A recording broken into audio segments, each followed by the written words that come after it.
It's Big Al, Mr. Scott John for the Short Show. Hey, look, it's not a mirage, but an Oasis that you are seeing with Mr. Scotty Johns. How was the Oasis concert? It's the concert I think everyone has been waiting for years and years and years. Yeah, no, it was amazing.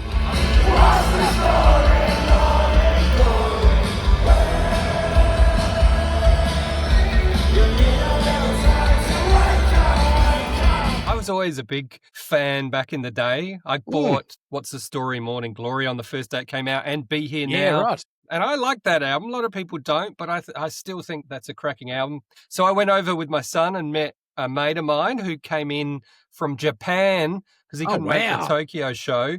So he just came in for 2 days. We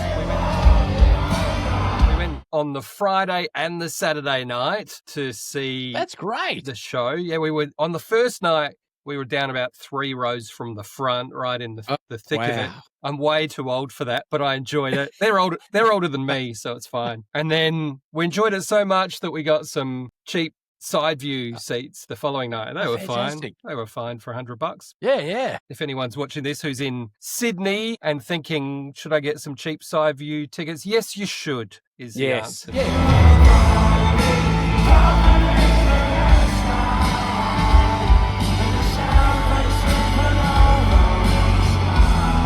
Yeah, you're totally right. Because they're a great band. We haven't seen this rivalry since Simon and Garfunkel, to be honest. No, but they were full of love. Are they really? Back in the day, it looked like the wheels were wobbling and they were about to fall off at any time the last time I saw them. I think on that tour in 95, Liam was banned from Cathay Pacific and ended up in court for headbutting someone. Oh, yeah, right. So this time they're older and more mature and they were all full of hugs and... Yeah, awesome. But also they can't get into the fights as much as they probably would with each other because of the arthritis and just growing older again.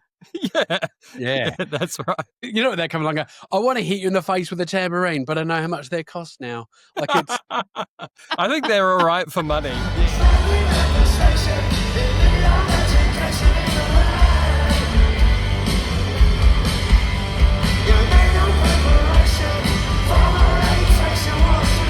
We went to the merchandise store. It's amazing. The merchandise store had queues through Melbourne Central. Wow. They're so popular. I think the last time they came to Melbourne, they played Festival Hall, I think, which is a really small venue. But this time they did 3 nights at Marvel Stadium, which was huge. That's insane, isn't it? You've got to also wonder, were they running out of money? Because it's been quite a few years since they've done it.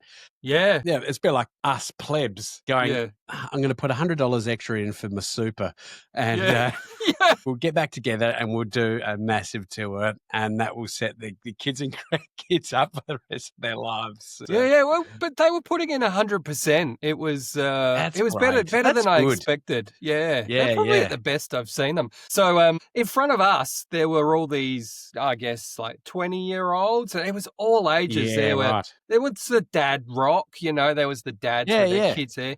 But there were a lot of groups of women there as well and teenagers, all sorts. And they all knew the words and were singing along. They're doing exactly what we're doing. This podcast, them getting back together, they're going to go, why didn't we do this years ago? Exactly. with a similar viewership, I think we've got. Yeah, not that we've ever had a falling out. So I've never hit you over the head with a tambourine, but not on purpose. You probably have in a drunken moment. Yeah, you're right. Yeah, just one of those little ones from a show bag, I'm sure. That's great because it's one of those things where it's also great that you've got kids that can see these bands because, it's sad because some of the kids will grow up and they've passed away or they don't tour anymore. So, it's great. And you know what it is? What's that? We can afford to go to their concerts now because back in the day, we probably wouldn't have been able to. It was pretty pricey, but they've put in the work and Liam's vocals are better than they were probably 20 years ago. He was hitting all the notes. I assume he's stopped drinking and is looking after himself and on the herbal tea. So are you telling me that if I do all of that, I could become a good singer? No. See, you have to have once been one. And get back there. Right, that's the key. That's the bit you're missing out. Right, okay. Right, okay, now I get it. But have you seen the, do you know what the Poznan is? No. It's every night before Cigarettes and Alcohol, that song. Liam Gallagher gets everybody to turn around and face the back of the stadium.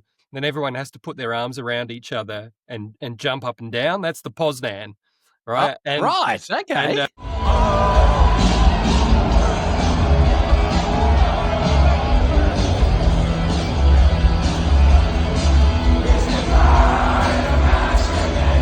I was looking forward to doing it with my mate and my son. So I'm all primed and ready to do the Poznan. And I got ripped around the neck by some guy behind me in a headlock. And then he starts pulling me up and down. So doing the Poznan with some stranger. But it was all good because we were all in it together. It was a real bonding experience. The whole, 80,000 people all jumping up and down together. You don't get that very often. No, that's right. Yeah, that's a fantastic experience. 3 thumbs up. And I got my merch. I should have put this on, but there's my Oasis T-shirt. Wow, there. That's actually some pretty good merch. Yeah, I bought myself a bucket hat. There we go. Let's hang on. I actually love a good bucket hat, to be honest. I'm a mad bucket head. Oh, wow, that's fantastic. I can't hear what you... Oh, it's very complimentary through the whole time. Yes, good. Very much so. They're not the most convenient hats, bucket hats, I must say. I don't know if I'm ever going to wear it, but... No, I've got a few bucket hats, and they are great. Mowing the lawns, looking like Andy Cap, which is another difference. Anyway, but... Bit Wurzel Gummidge. Yeah.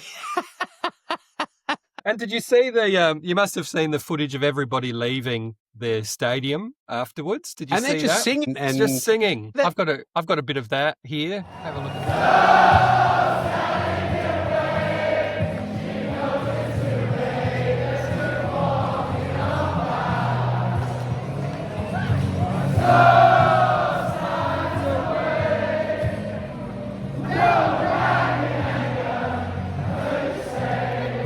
So there you go. Wow. It was really weird. Feel good. That's so feel good. Yeah, it was amazing. It was kind of surreal. It's like walking onto the set of Thank God You're Here, and suddenly you're in a choir, but everybody's really drunk. That's what it was like. It was awesome. And this is the great thing about bands. You'll never have a comedian. It doesn't matter how good they are, that they're coming along. A whole bunch of people are leaving, just singing their gags. Like it's... It'll never happen. It would just never happen. Never would. Mate, well, I love the bucket hat. Everything's been fantastic. We better go. But, Oasis. There we go.